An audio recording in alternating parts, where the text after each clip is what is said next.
অভিষেক হচ্ছে এই তরুণ ফুটবলারের। আর রাকিব রয়েছেন নাম্বার 9 পজিশনে। এক্সপেক্ট করা যায় বাংলাদেশ 4-2-3-1 ফরমেশনে স্টার্ট করবেন ম্যাচটা। আজকের ম্যাচ অফিসিয়াল কাসুন লাকমাল ওয়েরকেদয়, তেনিয়ে বাকারামা, হেমাতুঙ্গা এবং কুমারা পাতমারা দিসি দিয়াস এবং ফোর্থ অফিসিয়াল নাসির উদ্দিন। শ্রীলঙ্কার রেফারি এবং তার অ্যাসিস্ট্যান্ট। এই ম্যাচটায় বড় কোনো ডিসিশন নিশ্চয়ই জামালের টার্গেট, সেই হামজার হেডার, হামজার গোল। ব্রেভ নিউ বাংলাদেশ, সেই বাংলাদেশে হামজার গোল এবং এই স্টেডিয়াম এখন ফেটে পড়ছে।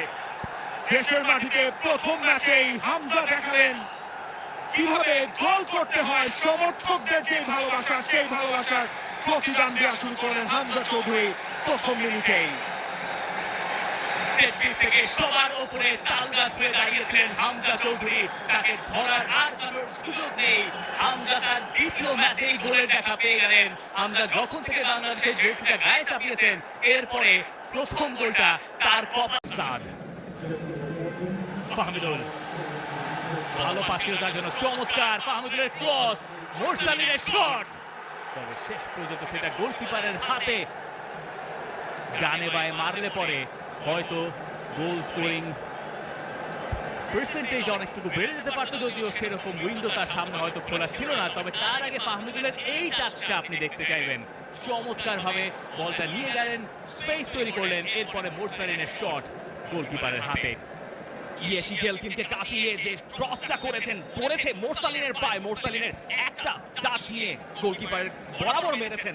তবে ক্লিয়ার ইন্টেনশন, বাংলাদেশ এই হাফেও কোনো ধরনের ছাড় দিয়ে খেলতে চাইবে না। মোরসালিনের ক্যারিয়ারের গোল 5টা, যার দুটাই এসেছে ভুটানের এগেইনস্টে 2023 সাফ এবং 2024 সালে। এবং বাংলাদেশ লম্বা সময় পর একটা গোলও পেয়েছিল মোরসালিনের। 2024-এর গোলটা দিয়ে আরো একবার মোরসালিন ছিলেন টার্গেট, যদিও সেটা ক্লিয়ার হয়েছে। এখনো সুযোগ, একটা লং রেঞ্জ শট এবং সোহেল রানার গোল। আউটস্ট্যান্ডিং, ইট ওয়াজ আ বুলেট। ব্রিলিয়েন্ট